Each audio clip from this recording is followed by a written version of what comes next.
पूर्व परी एथर मु तुमको गोटे कहानी कहबी। नवलगढ़ नामक एक राज्य रे वीरेंद्र सिंह नामक जने राजा थिले। परम पराक्रमी राजा वीरेंद्र सिंह सर्वदा प्रजा मानक हितार्थरे कार्य करुथिले।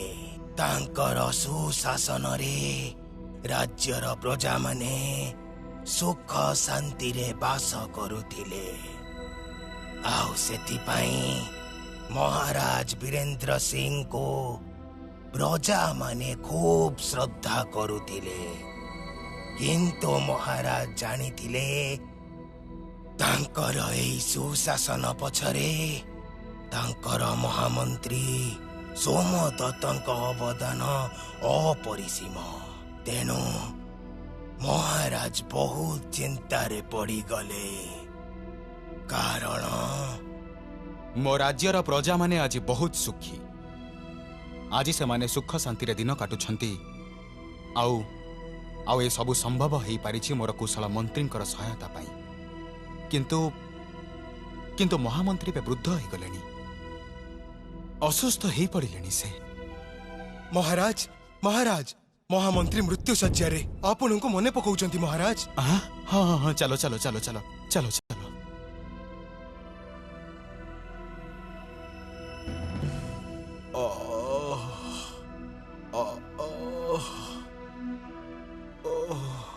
महामंत्री आपण एमिति कोन चाहिछंती राजा वैद्य? ना महाराज, आउ कौनसी आशा नहीं। महाराज महाराज महामंत्री कहंतु कहंतु कौन कहउछंती? महाराज आपण एथर मो परिवर्ते उचित लोकर संधान करंतु। महामंत्री महामंत्री आपण शांत हुंतु। आपण आगे सुस्थ हुंतु, तापर जाई आमे विषय कथा हबा। ना ना महाराज, आउ समय नाही। सेथिपाई मु चाहूची मो मृत्यु परे मो स्थान रे जड़े सठिक लोक को रखिबे। महामंत्री महामंत्री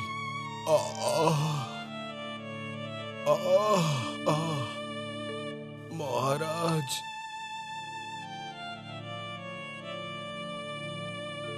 महामंत्री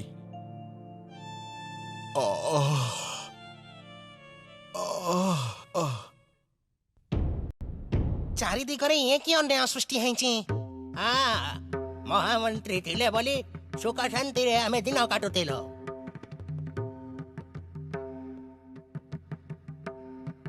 दियो सब दे दियो शीघ्र।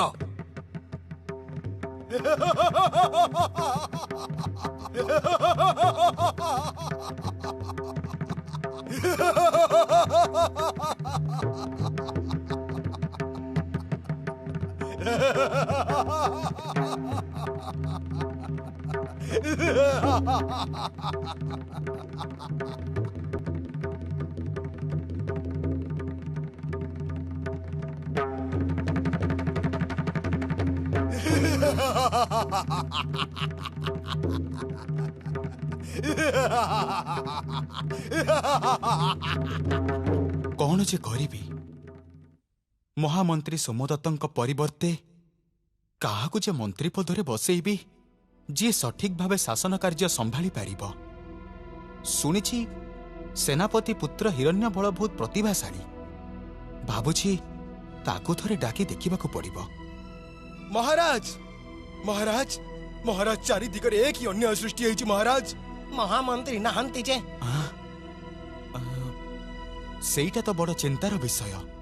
मु भाबुछि महामंत्री परिवर्ते महाराज परवर्ती मंत्री हेई पारंती मंत्री पुत्र सोमदेव।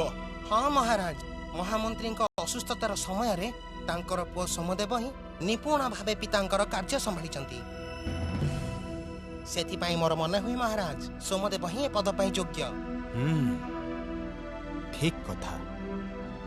तेबे मो नजर रे मध्य जणे अछि ସେ ମଧ୍ୟ ସଠିକ ଭାବେ କାର୍ଯ୍ୟ ତୁଲାଇ ପାରିବ ବୋଲି ମୋତେ ଲାଗୁଛି। କିଏ ମହାରାଜ? ତାଙ୍କର ନାମ କ'ଣ? ସେ ହେଉଛି ସେନାପତି ପୁତ୍ର ହିରଣ୍ୟବଳ। ସେନାପତି ପୁତ୍ର? ଠିକ ଅଛି ମହାରାଜ, ଆପଣ ହିଁ ଠିକ କରନ୍ତୁ ଯେ କାହାକୁ କେଉଁ ପଦରେ ରଖିବା ଉଚିତ।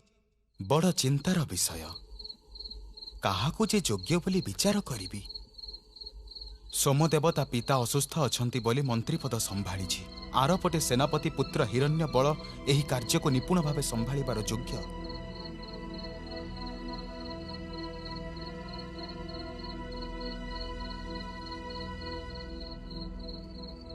ସଠିକ ବିଚାର ନ କରି କାହାକୁ ନିଯୁକ୍ତି ଦେବାଟା ଉଚିତ ହବନି। ଶୀଘ୍ର କିଛି ବ୍ୟବସ୍ଥା କରିବାକୁ ପଡ଼ିବ। ଏଇ କିଏ ଅଛ?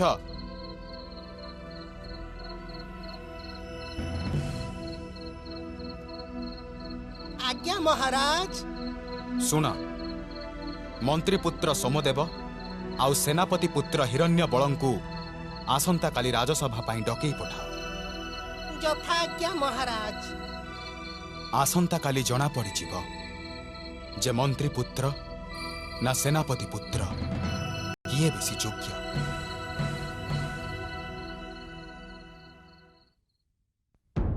ରାଜାଧିରାଜ ବୀରେନ୍ଦ୍ର ସିଂ ରାଜପ୍ରାସାଦକୁ ପ୍ରବେଶ କରୁଛନ୍ତି।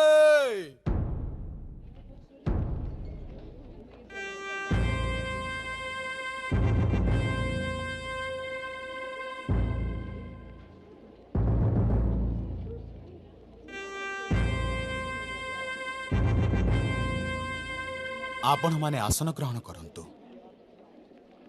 ମନ୍ତ୍ରୀପୁତ୍ରଙ୍କୁ ଡକେଇ ପଠାଅ। ପ୍ରଣାମ ମହାରାଜ। ମୋ ମହାମନ୍ତ୍ରୀ ସୋମଦତ୍ତଙ୍କ ପୁତ୍ର ସୋମଦେବ। ପିତାଙ୍କର ଅସୁସ୍ଥତା କାରଣରୁ ମୁଁ ନିପୁଣ ଭାବେ ପିତାଙ୍କର କାର୍ଯ୍ୟ ପରିଚାଳନା କରୁଛି। ପିତାଙ୍କଠାରୁ ମୁଁ ରାଜ୍ୟ ଚାଳନା ଶିକ୍ଷା ପାଇଛି ମହାରାଜ।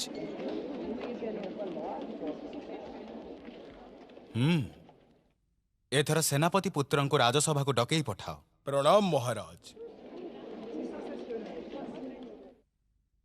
ଦୁଇ ଜଣ ଯାକ ଏ ପଦବୀ ପାଇଁ ଉପଯୁକ୍ତ। ପରୀକ୍ଷା କରି ଏଇଟା ବିଚାର କରିବା ସମ୍ଭବ ନୁହଁ।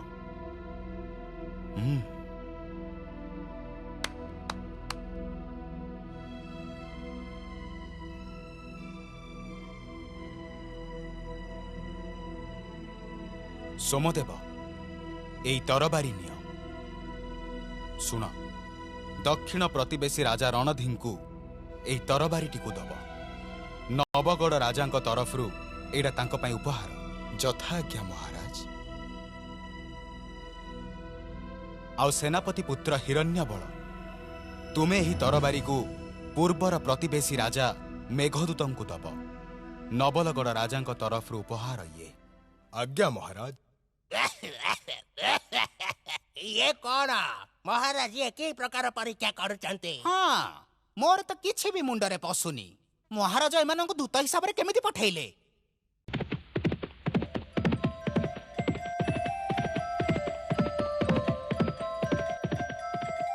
ପ୍ରଣାମ। ମୁଁ ଆପଣଙ୍କର ପ୍ରତିବେଶୀ ରାଜ୍ୟ ନବଲଗଡ଼ର ରାଜା ବୀରେନ୍ଦ୍ର ସିଂଙ୍କ ଦୂତ ହିସାବରେ ଆପଣଙ୍କ ପାଖକୁ ଆସିଛି। ମୋ ହାତରେ ରାଜା ବୀରେନ୍ଦ୍ର ସିଂ ଆପଣଙ୍କ ପାଇଁ ଏହି ଉପହାରଟି ପଠେଇଛନ୍ତି। ସତରେ ମୁଁ ବହୁତ ପ୍ରସନ୍ନ ହେଲି। ଇଏ କ'ଣ? ତରବାରୀ ଧାରରେ ଏଇ ଲାଲ ରଙ୍ଗଟା କ'ଣ? ଏହାର ଅର୍ଥ କ'ଣ? ସତରେ ତ ତରବାରୀ ଧାରରେ ଏ ଲାଲ ରଙ୍ଗର ମାନେ କ'ଣ? ଏ ପ୍ରଶ୍ନର ଉତ୍ତର ନ ଦେଇ ପାରିଲେ ତ ମୋ ରାଜ୍ୟ ତଥା ସମଗ୍ର ନବଲଗଡ଼ର ଅପମାନ ହବ।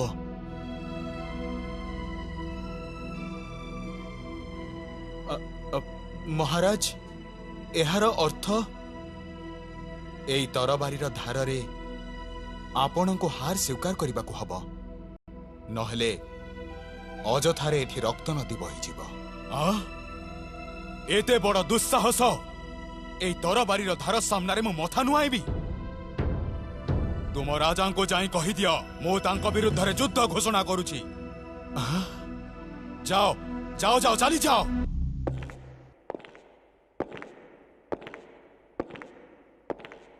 ପ୍ରଣାମ ମହାରାଜ। मो दूत हिसाब से मोर प्रतिवेशी राज्य नवलगढ़ राजा वीरेंद्र सिंह पक्षर आपण उपहार आनीची। सतरे ना कौन प्रतिवेशी राजा वीरेंद्र सिंह उपहार पठे नियंतु महाराज। ये कौन तरबारीर धार रे लाल रंग कौन यार अर्थ कौन?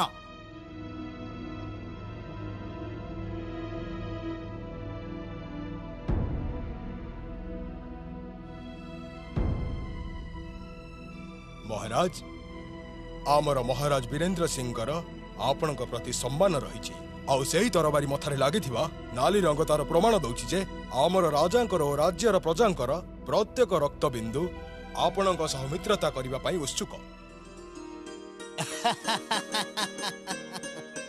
मु तुमर राजा तथा समग्र राज्यर प्रजांकर मो प्रति थिबा श्रद्धा को सम्मान जणई मित्रतार प्रमाण स्वरूप एई उपहार को सादरे ग्रहण करुछि।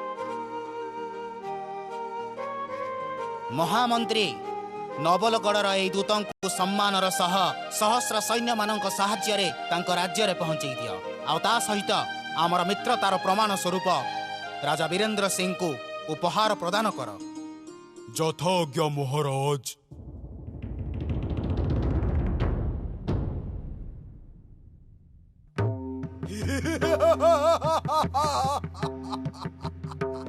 युद्ध युद्ध। महाराज महाराज दक्षिणर राजा आसी सैन्य धरी हाजिर होइचंती। से आम राज्य विरुद्ध रे युद्ध घोषणा करिचंती। तांकु यथा संभव अटकाओ सैन्य प्रस्तुत कर शीघ्र।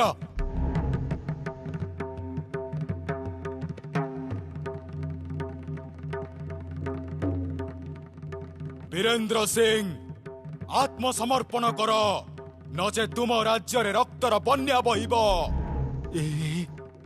ए कौन ए कि सर्वनाश हो गला।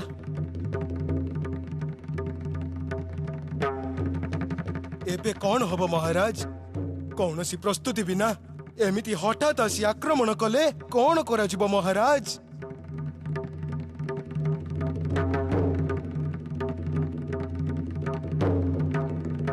आमर पराजय निश्चिंत।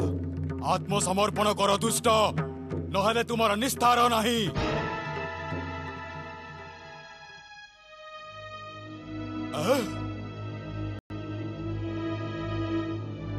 महाराज आपण किछि चिंता करंतुनी। मित्र राज्यर रक्षा पाई आमे आम देहरु प्रतिटी रक्त बिंदु बुहाई दबु। ये कौन होची? महाराज महाराज सामने नवलगढ़ सैन्य पछरे उत्तर सैन्य दल। आमर सबु रास्ता बंद हो जाइछि महाराज। पहुंचबा पई कौनसी रास्ता नहीं। एबे आत्मसमर्पण करिबा छडा कौनसी उपाय नहीं। मु आत्मसमर्पण करूछि वीरेंद्र सिंह। मु आत्मसमर्पण करूछि।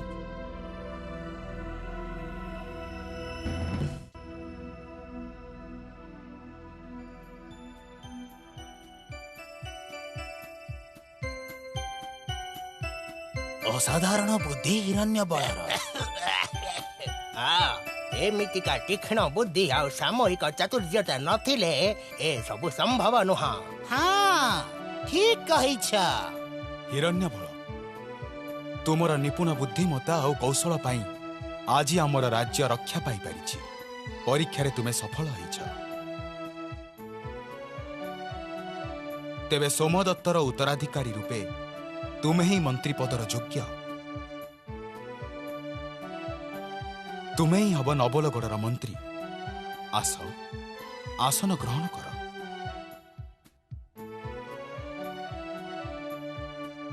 एबे तमे कुह तो महाराज, राजा वीरेंद्र सिंह तो जानी थिले जे हिरण्य बल ही योग्य।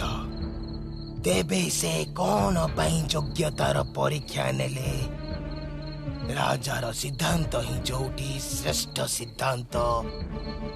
सेठारे से कौन पाई हिरण्य बलर परीक्षा नहीं थिले? से जदि चाहि थांते आरंभरू ही हिरण्य बल को मंत्री पद दे पारि थांते। कुह महाराज कुह, ତମେ ଚୁପ୍ ହେଇପାରିବନି।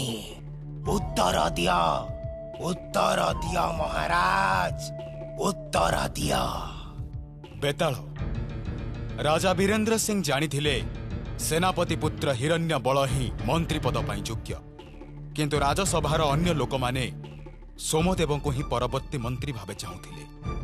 ତେଣୁ ସେମାନଙ୍କ କଥାକୁ ଅମାନ୍ୟ କରି ହିରଣ୍ୟ ବଳକୁ ମନ୍ତ୍ରୀ ପଦରେ ବସେଇଥିଲେ ସମସ୍ତେ ପ୍ରତିବାଦ କରିଥାନ୍ତେ, ରାଜାଙ୍କୁ ସ୍ୱେଚ୍ଛାଚାରୀ ବୋଲି ମନେ କରିଥାନ୍ତେ। ତେଣୁ ମହାରାଜଙ୍କର ମଧ୍ୟ ତାଙ୍କ ସିଦ୍ଧାନ୍ତ ହିଁ ସଠିକ ବୋଲି ପ୍ରମାଣ କରିବା ନିହାତି ଜରୁରୀ ଥିଲା। ଆଉ ତେଣୁ ବୀରେନ୍ଦ୍ର ସିଂ ହିରଣ୍ୟ ବଳ ଆଉ ସୋମଦେବଙ୍କୁ ସମସ୍ତଙ୍କ ସମ୍ମୁଖରେ ପରୀକ୍ଷା କଲେ, ଯାହାଦ୍ୱାରା ସମସ୍ତଙ୍କ ଆଗରେ ପ୍ରମାଣ ହେଇଗଲା ଯେ ମନ୍ତ୍ରୀ ପଦର ଯୋଗ୍ୟ ହିରଣ୍ୟ ବଳ, ସୋମଦେବ ନୁହଁ। ଆଉ ସେଥିପାଇଁ ସମସ୍ତଙ୍କ ସମର୍ଥନରେ ହିଁ ହିରଣ୍ୟ ବଳ ମନ୍ତ୍ରୀ ପଦ ଲାଭ କରିପାରିଲା, ଯାହା ପ୍ରମାଣ କଲା ଯେ ରାଜା ବୀରେନ୍ଦ୍ର ସିଂଙ୍କର ବିଚାର ସଠିକ ଅଟେ।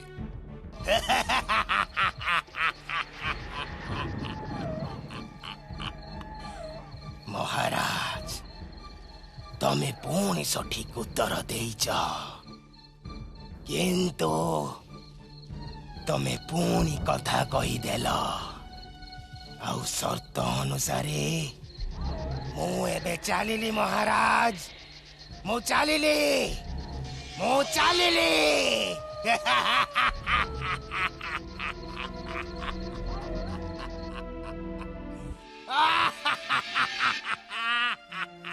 ବେତାଳ ବେତାଳ ରହିଯାଅ, ତମେ ଯାଇପାରିବନି। ବେତାଳ ବେତାଳ ଯାଇପାରିବନି, ତମେ ରହିଯାଅ। ମୁଁ ପୁଣି ଥରେ ବେତାଳକୁ ଆଣି ଆସିବି। ତମ ସହ ପୁଣି ଦେଖାହବ ଆଗାମୀ ସପ୍ତାହରେ, ଏଇ ଦିନ ଏଇ ସମୟରେ। ବେତାଳ ରହିଯାଅ।